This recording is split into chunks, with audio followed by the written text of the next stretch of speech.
Buenas noches, bienvenidos a Sábados de Puros Cuentos. ¿Cuál es la mujer más importante para un hijo? Nuestra historia del día de hoy se titula Mi madre. Mi madre.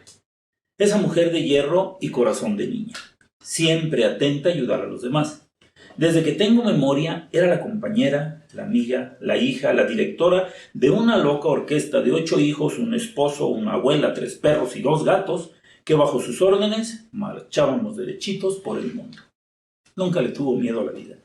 Estudió secretariado y corte y confección. De lo primero solo le quedó el orgullo de haber trabajado para el Club Rotario.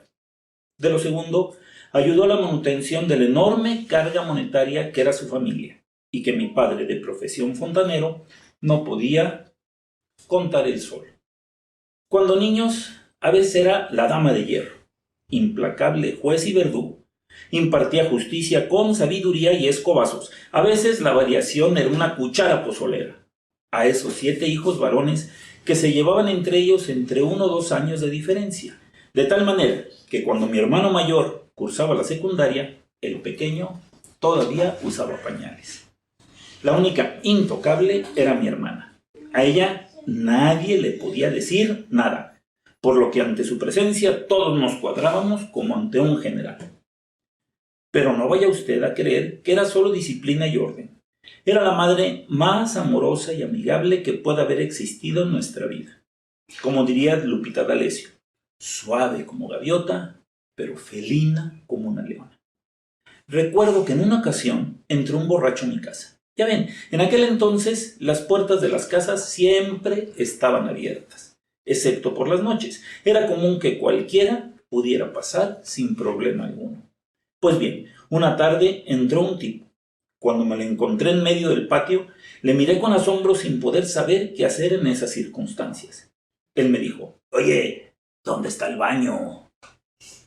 Le indiqué en dónde se encontraba.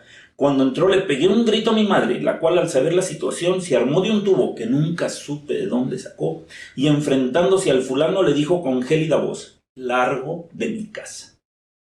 Era un tipo grande, gordo, borracho como una cuba, pero al ver a la chaparrita con mirada de fiera le dijo, «Perdón, señora, ahorita me voy». A pesar de todo, el niño Dios nunca nos faltó. A ninguno de nosotros. Y en nuestros cumpleaños siempre nos preguntaba qué queríamos comer. Era mi mejor regalo. Cuando tendría unos 6 años, un día quise descongelar el refrigerador. Ya ven, antes no existían esos congeladores sin escarcha. Al contrario, se les hacía una capa enorme de hielo que no dejaba meter los alimentos en ellos. Por lo cual, se desconectaban y se esperaba unas horas a que pudiera retirarse la enorme capa blanca que los cubría. Bueno, como les decía, una vez se me ocurrió que podía ayudar a la limpieza si le picaba con un picahielos para desbaratar la fría capa. Al fin de cuentas, un picahielos es para quitar el hielo, ¿no? Pensé. Y queriendo darle una sorpresa, me puse manos a la obra. Al primer pinchazo, se escuchó un ruidito gracioso. En ese momento no sabía que era el helio que se escapaba por el agujero que había hecho. Así que le piqué más a ver qué pasaba. Conclusión, el refrigerador se echó a perder. Nunca se volvió a tener refrigerador en mi casa. Así que la comida de la tropa se hacía y se consumía al día. Una gran proeza de la cocinera que hasta la fecha yo nunca he podido igualar. Cuando tenía unos 22 años, entre mi novia y yo le regalamos su segundo refrigerador que tuvo en su vida. Digo, tarde pero sin sueño, dice el dicho, ¿no? Tenía un taller de costura en el segundo piso de la casa. Ahí subían 3 o 4 mujeres que le ayudaban.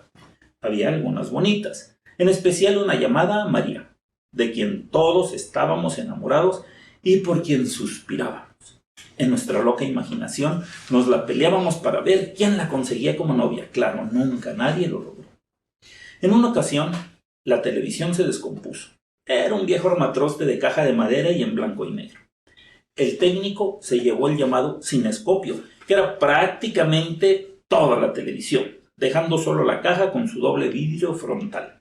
Uno era transparente y el otro de un color azul, muy clarito. En ese entonces tenía un arco que me había fabricado de una rama que encontré y le había hecho flechas. Me encontraba divirtiendo a mis hermanos, contándoles una historia de indios y vaqueros desde dentro de la vacía caja del televisor. Qué curioso, desde entonces me gustaba contar historias. Y me dejé llevar por la emoción, a tal grado que disparé una flecha que quebró uno de los cristales. Como sucede en esos casos y en otros similares, todos corrieron y me dejaron solo ante la justicia implacable. Al escuchar el ruido, mi madre se asomó para ver qué pasaba. La verdad es que no teníamos para comprar otra televisión, por lo que montando en santa cólera, tomó la escoba más cercana y como si fuera una rata intrusa en su hogar, la tomó contra mí y a escobazos y regaños me hizo huir hasta la azotea.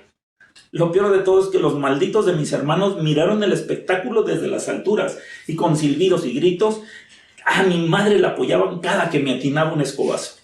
Resultado, a partir de ese momento vimos la televisión en dos colores, la mitad gris y la mitad azul. La verdad es que también le saqué algunos sustos.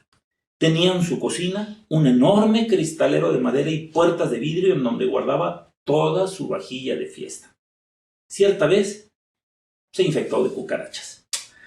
Para terminar con el problema, compró insecticida y le roció por todos lados. Una de las chicas del taller le sugirió que lo sacara al sol para mayor efecto, por lo que el cristalero terminó en medio del patio de la casa. Perdidos en el espacio, esa vieja serie de televisión de los años 60 estaba en su apogeo. En ella, los tripulantes del Júpiter 2 utilizaban como medio de transporte un vehículo que en mi imaginación era exactamente como el cristalero de mi madre, por lo que sin pensarlo dos veces me metí en él y de pronto me encontré siendo perseguido por un cíclope gigante que me arrojaba piedras grandes como una casa. ¡Peligro! ¡Peligro! Will Robinson, repetía el robot desde el asiento trasero de mi nave, por lo que le di la orden al mayor West de que disparara los láser traseros. En ese momento, una enorme piedra hizo contacto con el pequeño vehículo. La explosión fue tremenda y este cayó de costado conmigo dentro. Recuerdo el enorme ruido que hicieron los cristales al estallar en 1000 pedazos sobre mi cabeza. Por fortuna no saqué ningún rasguño, pero después del suspiro de alivio de mi madre, recibí mis 10 fajazos en el trasero. Resultado, nunca más fue necesario abrir las puertas del cristalero para sacar los platos. Y eso, que yo era el más tranquilo y bien portado de mis hermanos. Cuando llegó la adolescencia, llegaron las novias con ella. Mi madre era la consejera y amiga más fiel de todos, incluidos los amigos de mis hermanos, que iban y le lloraban en el hombro por los amores imposibles. En aquel entonces tenía su taller en la parte más alta de otra casa diferente, desde donde se podía apreciar los más hermosos atardeceres que yo he llegado a ver en mi vida. Mis dos hermanos menores y yo subíamos a admirarlos junto a ella. Fueron tardes felices y deliciosas en su compañía. La risa y la charla amena y divertida duraban hasta que mi padre llegaba a casa con la cena. Poco a poco, todos fuimos tomando nuestro camino. Su orgullo, cada que uno de nosotros se casaba, era hacer el vestido de la novia, muy a su gusto y antojo. Luego vino una etapa nueva para ella y para nosotros: el ser abuela. Si de madre era cariñosa y solícita de abuelo, ¿qué les digo de abuela? Sus nietos eran su adoración. Cuando se quedaron en casa solo mis padres, decidieron irse a vivir a Tapalpa, en una hermosa casita rústica parecida a una cabaña. Una Semana Santa nos sorprendió con una rara petición. Hijos, quiero pasar la semana con mis nietos. En ese entonces, 14 chiquillos en edades de 5 a 9 años. Todos tratamos de disuadirla de su locura, pero mi madre era una mujer muy tenaz. Fue una de las mejores semanas que recuerdan mis hijos. La convivencia y la felicidad corrieron a raudales, aunque la vieja cuchara pozolera hizo su presentación para mantener el orden. La vida sencillamente no podía con ella. Ni los problemas económicos, ni la muerte de la mujer que más amó, mi abuela, ni la partida de su hijo mayor a Estados Unidos de contrabando pasando el río de noche con los hijos dormidos, ni la pérdida de 2 niños que no alcanzaron a nacer de mi hermana, parecía de hierro. Pero entonces se le presentó un oponente digno de su temple, el Alzheimer. Poco a poco fue perdiendo su presente. Te podía contar la misma cosa 10 veces en 5 minutos. No recordaba qué había dicho o qué había sentido, pero su pasado era nítido como agua clara. Se acordaba de todo lo anterior, de su hermana que le robó una casa a su mamá, de su madre que vendía las frutas más sabrosas del mercado, de su viejo que era el mejor hombre del mundo, bueno, en fin. Mi padre tuvo que encargarse de hacer de comer, de bañarla y de sacarla a pasear. Luego, con la muerte de mi padre, su memoria se desmoronó como un castillo de naipes. Su presente no existía. Su pasado se volvió confuso. Decía haber vivido en Argentina y haber bailado con Gardel sus tangos. También le dio la vuelta al mundo con su hermana. Claro, nunca sucedió. Llegó el día en que se olvidó de caminar. A partir de entonces, su medio de locomoción fue una silla de ruedas con un hijo de potencia en la tracción. Eso sí, nunca dejó de ser un amante de la naturaleza. Le encantaba pasear por sitios arbolados y tranquilos. Para ella, cada árbol que veía era el más grande que hubiera visto en su vida, y cada cielo azul era el más hermoso que había existido en la historia. Luego, se olvidó de hablar. Después, de respirar. Lo que nunca olvidó fue la música. Le encantaba cantar y oír cantar a alguno de sus hijos. Yo era la voz más hermosa que había escuchado en su vida. Con tal elogio le canté hasta quedarme sin voz cada que tuve oportunidad. Cuando alguna canción le parecía la más hermosa, me pedía que se la grabara y me lanzaba besos con la mano, que yo capturaba en el aire y los ponía en mi corazón.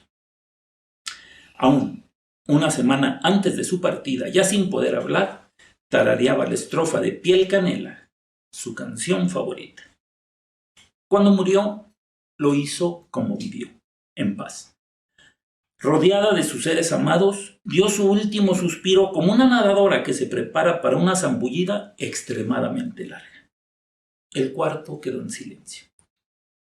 Todos nos mirábamos unos a otros sin saber qué hacer o qué decir.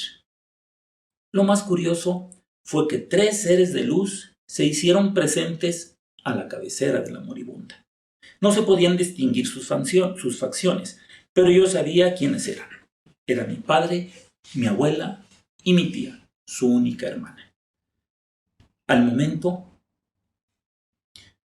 un cuarto ser salió del cuerpo que yacía en la cama, igual, de luz. Se sentó y miró con curiosidad a su alrededor, al parecer sin entender dónde estaba ni qué había pasado. Cuando nuestras miradas se cruzaron, pareció reconocerme, ya que me lanzó un beso con la mano, como cuando yo le cantaba, para después girar y aceptar la mano que mi padre le ofrecía. De un ágil brinco se montó como una chiquilla que veía a su padre y los 4 seres luminosos se fundieron en uno solo. La luz que despidieron fue intensa y me obligó a cerrar los ojos por un segundo. Cuando volví a ver, todo había acabado. Lo único que pude pensar fue: viviste en paz, moriste en paz, madre, vete en paz. Mi madre murió el miércoles 9 de febrero a las 5 de la tarde. Deja un legado de amor y paz aquí en toda su familia. He querido compartir con ustedes este pedacito de su vida. Espero les haya gustado. Los espero el próximo sábado. Y ya saben, mientras tanto nos vemos en sus sueños.